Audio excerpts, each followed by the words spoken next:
The Newsday continues here on One News Now. I'm Charles Lejano. Octa Research Fellow Guido David says COVID-19 cases in Metro Manila could already be peaking. In a tweet, David explained that the reproduction number in the region continued to drop to 3.77. However, David said that the next few days will clarify the trends, and he also urged the public to continue efforts to slow down the pandemic in the capital region. The Antipolo LGU has also declared a health break for both public and private schools in the city. In a Facebook post, Antipolo Mayor Andeng Henares said that the health break covers classes in all levels and will run from January 17 to January 29. Henares said this provides time for students, parents, teachers, and school personnel, especially those who were affected by COVID-19, to rest and recover. The LGU also clarified that the scheduled semestral break for public schools, scheduled January 31 to February 5, will still push through. How do we keep ourselves healthy and well if we get infected with COVID-19? Jacob Lazaro gives us a breakdown of what to do in this report.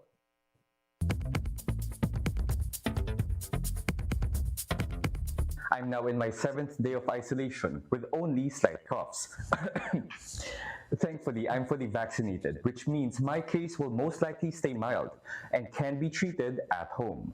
As Dr. Encarnita Limpin, president of the Philippine College of Physicians, said, it's back to basics with water because we need to replace the water that is expelled during our coughs, colds, and the moisture loss due to our body's increased temperature. Since COVID is a viral infection, so usually supportive treatment lang ang talagang binibigay namin. Okay, so what I do is that I always make sure that I have a bottle of water next to my bed, and in the morning I drink at least half of it. You would like to take care of those symptoms. First in the list of medicines are paracetamol for fever, decongestants for colds, and mucolytics such as Solmox for coughs with phlegm. But since there is a shortage of analgesics for now, Health Undersecretary Maria Rosario Vergeres said, if your case is just mild, you don't need to be in a rush to get these. Ang COVID-19 is a virus. Yes. Ang virus po, self-limiting disease yan. So kahit po hindi kayo mag-antibiotics, matatapos po ng 3 to 5 days ang sakit na yan. Next, boost your immune system. Vitamin C helps, especially when combined with zinc. Dr. Limpin said, a healthy lifestyle should be practiced, such as eating more fruits and vegetables, getting enough sleep, and avoiding strenuous physical and mental activities. Walang sigarilyo, walang vaping, walang alak. But for seniors and those with comorbidities, it's more complicated. So, dito hindi na uubra yung supportive treatment lang. This is the time na nagbibigay na kami ng antiviral pill. Molnupiravir is currently available in selected hospitals with approved compassionate use by the FDA. Yun pong Molnupiravir, I just need to clarify it to everybody. Binibigay lang po yan para sa mga high-risk individuals. You cannot take that if you are young and healthy. Mobile journalist Jacob Lazaro, we are One News. Residents of a demolition site in Maragondon, Cavite held off policemen in a standoff that quickly turned violent. Here's the report. Using rocks, bottles, and human waste, residents of Barangay Patungan, Maragondon, Cavite tried to hold off the Calabarzon riot police. A little while later, gunshots sounded off and some residents ran away in panic. Later on, one resident fell down due to a gunshot wound. The sheriff of Maragondon was supposed to serve a court order for the demolition of houses in the area, but the affected residents did not take it sitting down. They built a defense wall and set up traps to prevent the police from coming close. They also gathered rocks and human waste to use as weapons against the authorities. One battalion of uniformed men were no match against the angry residents. They had no choice but to fall back. Police paraphernalia ended up strewn across the coast. Even Armalite ammunition were found near the beach. 13 individuals were wounded in the altercation, 4 persons were hit by gunshots, and 1 is in critical condition. Around 6 residents were arrested by the police. Aling Maria's husband and son were hit by gunshots while another child was arrested. Ang asawa ko, sir, binaril po dito. Hindi, wala siyang kasama kasi hindi ako nakapasama kasi binugbog rin yung anak ko, minaso nila.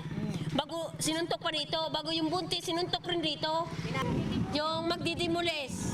Yung pulis po, ang nagpaputok sila ng baril po doon sa patungan. The PNP chief unit condemned the residents' actions. They said they initially went to the area without any weapons except for shields and batons. They added that the sheriff was having a peaceful dialogue with the residents when the latter reportedly started hitting the police with rocks. Nag-extract na kami, na yun pong naiwan, ini-extract namin, hinihila namin yung mga may tama. Hindi pa rin po tinitigilan, kaya naobliga po na yung ating SWAT magpaputok pababa para lang po sila iaboy. Police say the residents of coastal Maragondon have a standing notice of demolition dating back 2016. But the residents reportedly appealed before the court and the case is still pending as of now. The Maragondon LGU and the MTV Investment, who owns the land, have also reportedly offered a relocation program as well as a 5,000 peso dole-out for affected residents. Aalis kami, sir. Bakit hindi? Basta nasa tamang halaga nila na magbigay ng pera. Kasi yung 5,000, hindi po pwede sa amin kasi malayo ang aming bayan. Tulong Duterte, mingi po kami ng tulong sa ginagawa po sa aming pagdidemolis dito sa amin. Para na ho kaming mga hayop na ginaganito, binamasa po ang mga tao rito. Residents say they're willing to fight off the police and other uniformed men if they will again be forced out of their homes.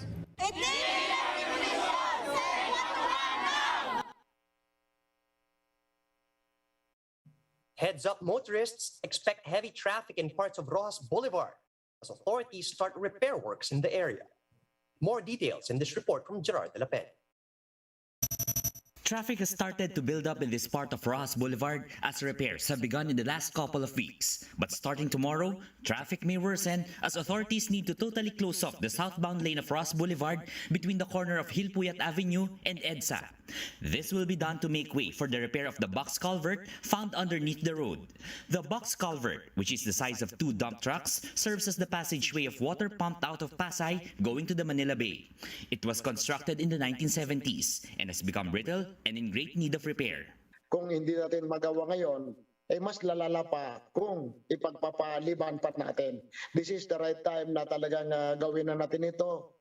Motorists going south may opt to turn right to the Cultural Center, Hilpuyat Avenue Extension, or HK Sun Plaza, and exit towards Macapagal Boulevard. They may also choose to turn left going to Quirino Avenue, while trucks must turn left to P. Burgos Avenue, straight to Finance Road and Ayala Boulevard, turn right at San Marcelino, and left to Quirino Avenue. But motorists aren't too happy with the alternate routes. Matraffic doon, sir. So, mahirapan kayo. Repairs at the southbound lane will last for 2 months, and the rehabilitation at the northbound lane will soon follow. For News 5, Gerard de la Peña, we are One News.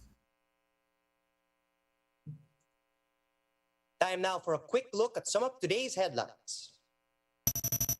All classes, including online sessions, are suspended in Manila starting today as the city government declares a week-long health break. The Philippines logs another all-time high in new COVID-19 infections, but health experts believe there's still no need to escalate the current status to alert level 4. And Roosevelt Avenue in Quezon City is now officially Fernando Poe Jr. Avenue. And those are the top stories at this hour.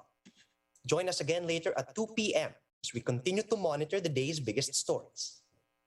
You can also catch One News on Signal Play. Register for a free account at www.signalplay.com so you can stream One News live anytime, anywhere. I'm Charles Lejano. Mask on, wash hands, and stay safe, Philippines. We're One News.